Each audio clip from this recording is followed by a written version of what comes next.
We like to call it the Supernatural Hour.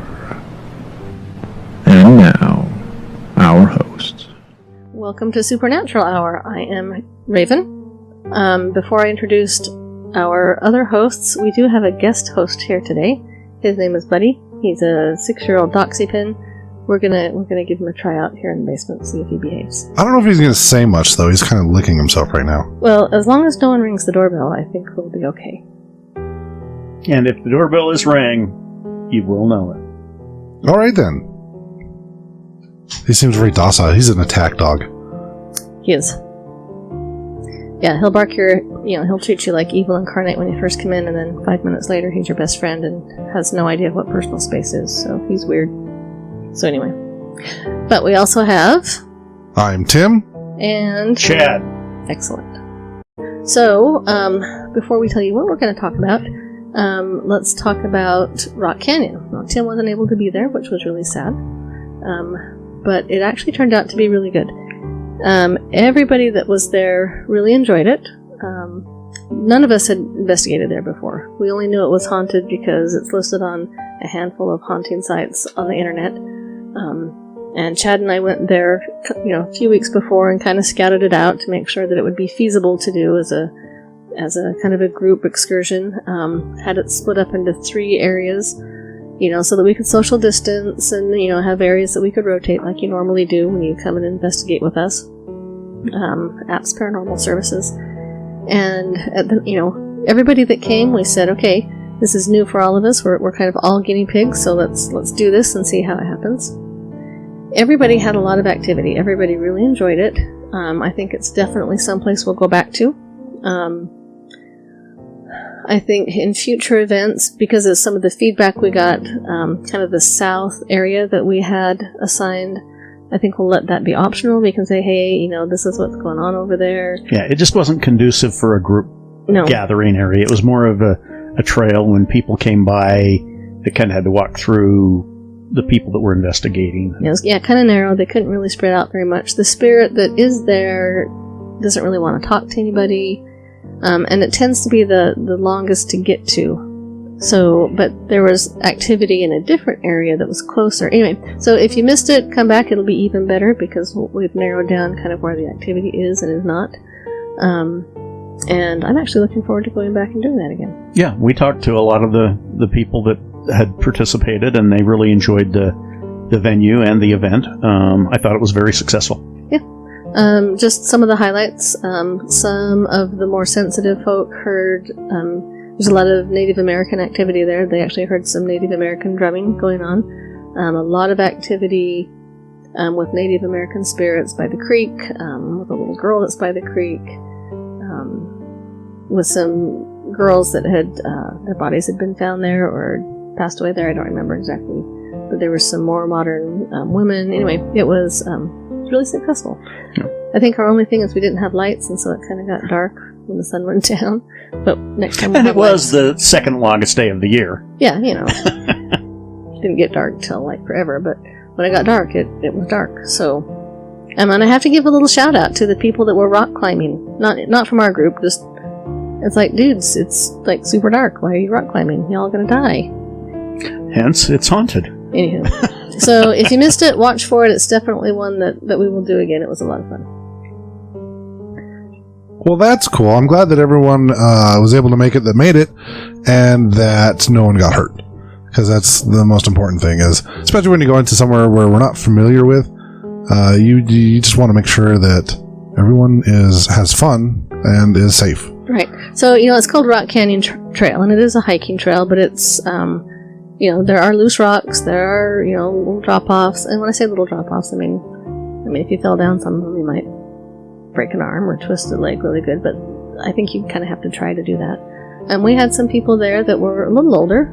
Everybody wasn't, triathletes, and everyone seemed to handle the terrain just fine. So we had about 30 people, ranging from probably mid-70s down into early 20s. Mm-hmm. 18, 19.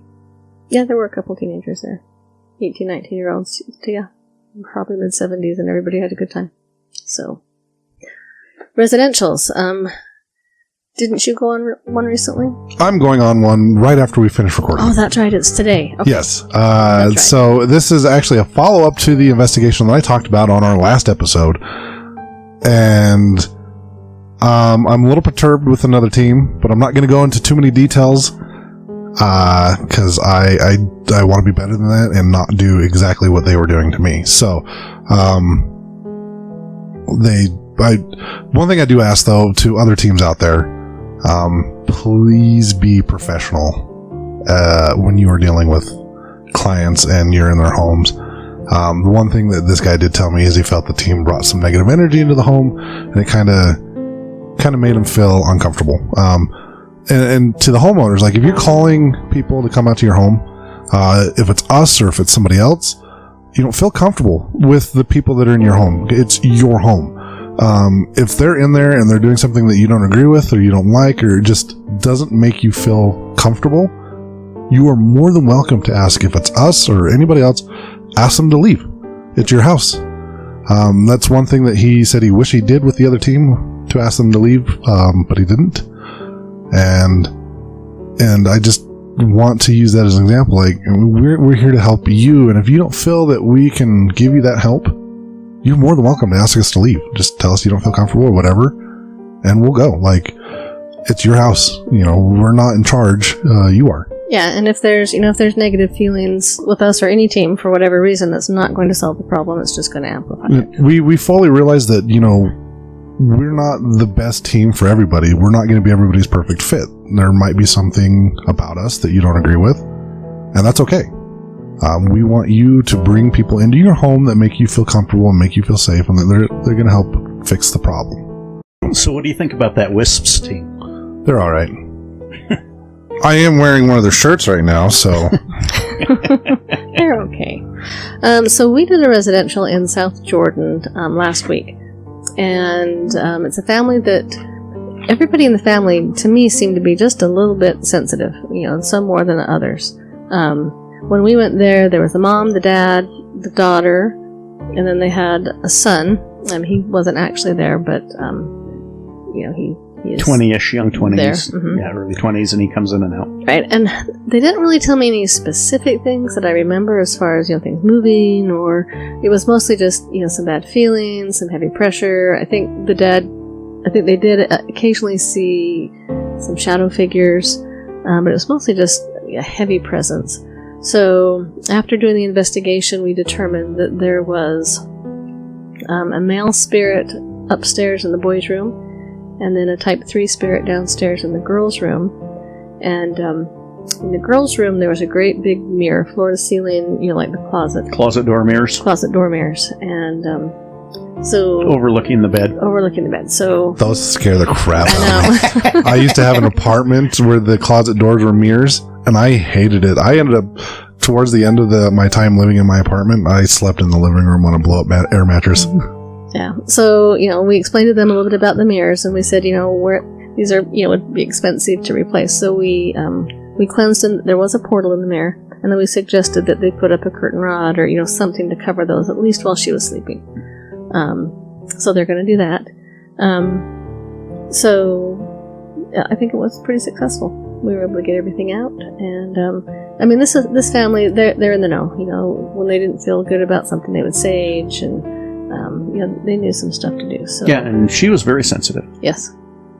So, but we were able to get that taken care of, and they seemed happy. So we have another one scheduled for next week. And if you are interested in a residential, we usually, pre-coronavirus, we would bring 4 to 5 people out, kind of depending on what was going on and who was available.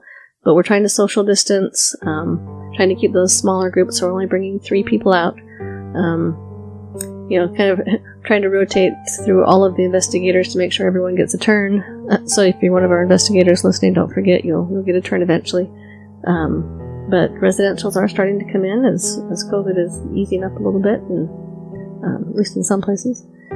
So if you've got something that's going bump in the night at your house and you need some help, give us a call. We'll come out. Unless it's an actual person, then call the police. Yeah. We don't deal with real people. We deal with spirits. So if that stuff wasn't crazy enough, are you ready for some more crazy stuff? Of course. The weird, wacky paranormal. For the weird, wild stuff. So I actually wasn't looking for this. It kind of found me. And as I was listening to it, I told Chad, I'm like, well, there's my wacky news for the next podcast. It just was like handed to me. So if you think about two people, and, you know, peanut butter goes with jelly, and, you know, if you were to think of like the two most opposite people you could think of that would hang out and be friends, probably on your list could be Harry Houdini and Arthur Conan Doyle. Who?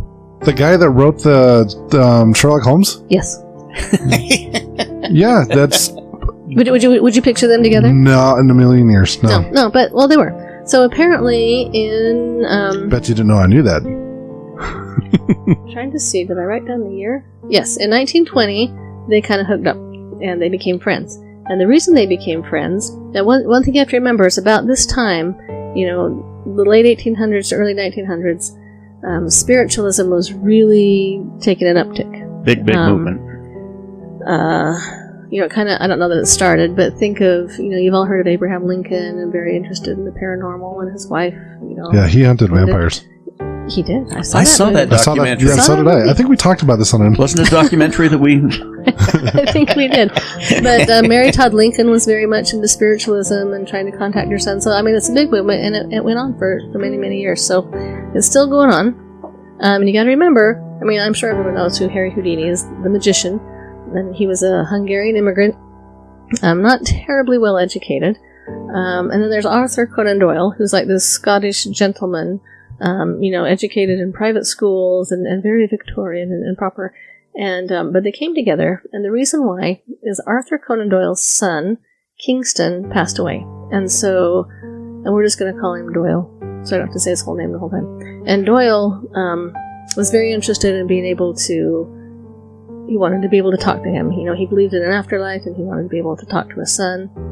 And Houdini was very interested in the afterlife because he wanted to talk to his mom, but having, you know, being a stage magician and knowing all the little tricks and the sleight of hands and all the stage foolery, he was really, really skeptical. But he had that belief, and he wanted to believe it, so he would go to mediums, and, you know, and he would really pick apart what they did, and he wanted to find a real medium that he could use to contact his mother. And he kept, you know, but he was, you know, the skeptic, the open-minded skeptic, and that, you know, he'd go, maybe this is the one, and nope, no, I saw that, and I know what you're doing, and so he was, even though he wanted to believe in a medium, and he wanted to find the one, he would out, you know, the fakes. So Arthur Conan Doyle's wife, and I believe her name was Jean, she decided to become a medium. And you gotta remember, at this time, everyone was a medium. Everyone was becoming mediums. It was like the hot thing to do. That still goes on. Yeah, I know. Nowadays. Everyone's a medium. It's like Oprah Winfrey is just handing out mediumship to everybody. You're a medium. You're a medium. Everybody's a medium. Well, I'm sorry, it's not right for me to make fun of that, but no, it's true. We know it's just a verbal meme, right? So, I mean, even Rudyard Kipling, if you're aware of who he is, he's the one that wrote Gunga Din. I love that poem. Anyway, his wife was a medium. I mean, if you were cool, you were a medium back then. So Houdini kind of hooks up with Arthur Conan Doyle, and as friends, not lovers, as friends. So, you know, and they're going to medium stuff together. They're going to seances, and, you know, seances were the big thing. And Arthur Conan Doyle's wife decides that she's a medium, and invites him over. And Doyle's wife apparently contacted Houdini's mother. Oh, magical.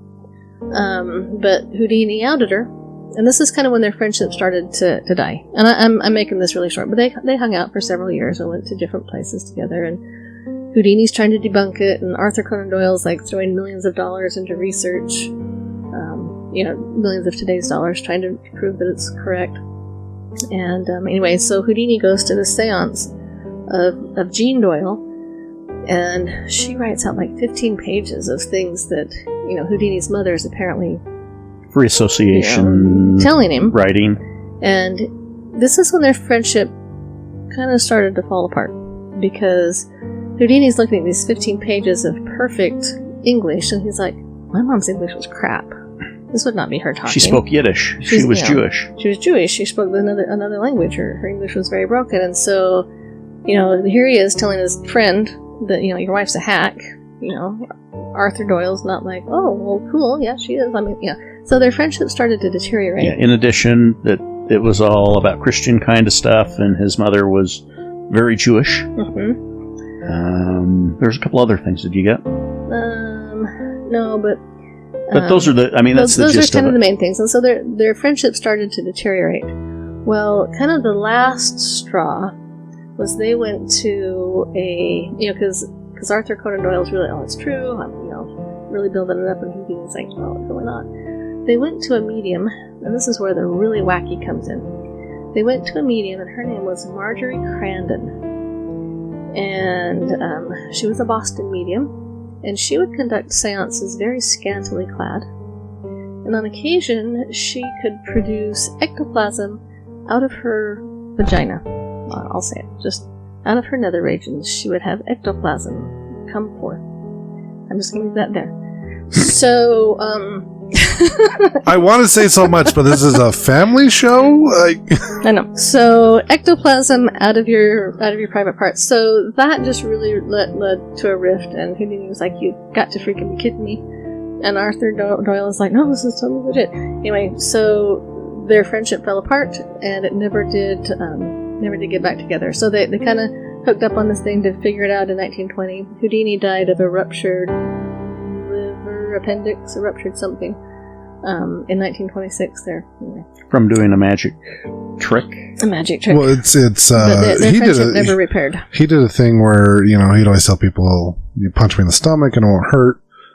And, I mean, the secret behind that was obviously he knew the punch was coming, so he'd flex his muscles and it would absorb the impact. Someone surprised him one day, I think when he was like taking a nap or something, and just full on punched him in the stomach, causing internal injuries, and he died during a trick because of that. So, that was the one secret Houdini had that was revealed. That's how he took the punches. But yeah, so Arthur Conan Doyle, Harry Houdini were best of buds until the scantily clad Boston medium started shooting ectoplasm out of her nether regions. So if that's not weird and wacky, I don't know what is. No, that's weird, wild stuff. I've got a little bit more about Houdini and his wife when Houdini died. For 10 years, I think it was 10 years, his wife continued to try to contact him through mediums and through different things to try to prove this, because Houdini said if he could contact her, he would. They had talked about this, and they had a code word that they were going to use to verify the communication between the two of them. And only the two of them knew about the code word. And she went to seances. She had a regular seance every year for 10 years. I think it was on his death, and different things. And she never got the code word from any of the mediums or any of the things. And I think she'd lit a candle. I mean, there was a whole lot of things along that. But yeah, she determined after 10 years that, if there could have been a communication, there would have been. That's interesting. I did not know that. I didn't know that either. Yeah, very interesting. So, that was his moving on and trying to make the communication. That's pretty cool. I think if you look at those Victorian, Dickensy era, I think that's when some of the most bizarre, interesting paranormal stuff was going on. Yeah, the 1800s were definitely crazy with that, like you said, the spiritualist movement. And we covered a little bit about that on our episode with the Ouija boards and how they became popular. And yeah, it was just a whole lot of stuff that went on back then. But yeah, that's crazy. I did not know that you could find hooker mediums in Boston. Not that I want one. That's just weird. So that's, I guess, going to lead us into our stone of the week. Does it admit ectoplasm? No, because ectoplasm isn't a real thing in my opinion. Yeah, that's just all sorts of special. I bet that lady in Amethyst Realm would have been best friends. Because they're both crazy. Anyway, this week I have chosen Peridot. For No reason other than Isn't that the looks cool. August birthstone? It sure is. And that's kind of a greenish color? Yes. See, I know it. So I'm being selfish this week. I'm talking about my birthstone. I mean, I don't know what it does, but it's Chad's birthstone, too. Yes, Peridot it's actually a really powerful stone. I own several pieces of Peridot. It's green in color. It can be yellowish green. It can have some honey gold colors to it. It can also be red and brownish. It's going to be mostly green. All the other colors are going to be kind of within the green itself. I know, like when you look at birthstone stuff, it's usually green. Yep. It's very easy to obtain, but the really good quality pieces are more rare. So some of the attributes is that in ancient times, it was believed to keep away evil spirits. It is also still used as a protective stone for the aura. This stone is a powerful cleanser. It releases and neutralizes toxins on all levels. It purifies the subtle and physical bodies and the mind. It opens, cleanses, and activates the heart and solar plexus chakras and releases old baggage. Burdens, guilt, or obsessions are also cleared. Peridot teaches that holding on to people or the past is counterproductive. It shows how to detach yourself from outside influences and to look to your own higher energies for guidance. It's funny because some of this stuff is what I was going over in my head when I was doing my meditations before I came down. Huh. So it kind of makes sense to me that I would have chosen this stone. You were just drawn to it. This stone releases negative patterns and old vibrations so that a new frequency can be accessed. If you have done the psychological work, it assists you to move forward rapidly. This visionary crystal helps you to understand your destiny and your spiritual purpose. It is particularly helpful to healers. Again, me. I don't know if it's talking about actual healers like doctors, or if it's referring to people like me that do energy work with people. But either way, probably helpful. Psychologically, it alleviates jealousy, resentment, spite, and anger, and reduces stress. It enhances confidence and assertion without aggression. Are you having a microphone malfunction? Maybe. I'm getting a lot of... Psychologically, Peridot alleviates jealousy, resentment, spite, and anger, and reduces stress. It enhances confidence and assertion without aggression. Motivating growth, Peridot helps to bring about necessary change. It assists in looking back to the past to find the gift in your experiences and shows how to forgive yourself. This stone promotes psychological clarity and well-being. It is attuned to the attainment of spiritual truth and regulates the cycles of life. Mentally, Peridot sharpens the mind and opens it to new levels of awareness. It banishes lethargy, bringing to your attention all the things you have neglected, consciously or unconsciously. With Peridot's aid, you can admit mistakes and move on. It helps you to take responsibility for your own life, especially when you believe it is all someone else's fault. The influence of Peridot can greatly improve difficult relationships. As a healing stone, it has a tonic effect. It heals and regenerates tissues. It strengthens the metabolism and benefits the skin. Peridot aids the heart, thymus, lungs, gallbladder, spleen, intestinal tract, and ulcers, and strengthens eyes. Placed on the abdomen, it aids giving birth by strengthening the muscle contractions but lessening pain. Its energy balances bipolar disorders and overcomes hypochondria. When you wear the stone, you want to wear it at the throat or place it as appropriate, especially over the liver in contact with the skin. So again, that is Peridot. And I apologize if there was any cracking noises in the recording. I'm going to try to take those out, but I had some microphone cord malfunctions and it's now fixed. So I like the part about the Peridot where it says it helps you be aware of problems that you think are someone else's problems. I need to send that to my credit card and Venmo because I had an issue and they're both saying that the other person's fault. Bank people are like, nah, you're totally good, it's their fault. And Venmo's like, what? It's the bank's fault. So you just want to send Peridot to both places and be like, get your act together, fix my problem. I wonder if that will work. Let me know how that turns out for you. 3 hours on the phone. Call your bank. I did. We'll call them again. Call Venmo. I did. It's funny because a lot of the times when I'm reading about these stones, I feel like I'm reading it for myself and not for you guys that are listening. No, but see, I needed that one today. But I'm sure there's people out there that need to hear about the stone that I'm talking about every week.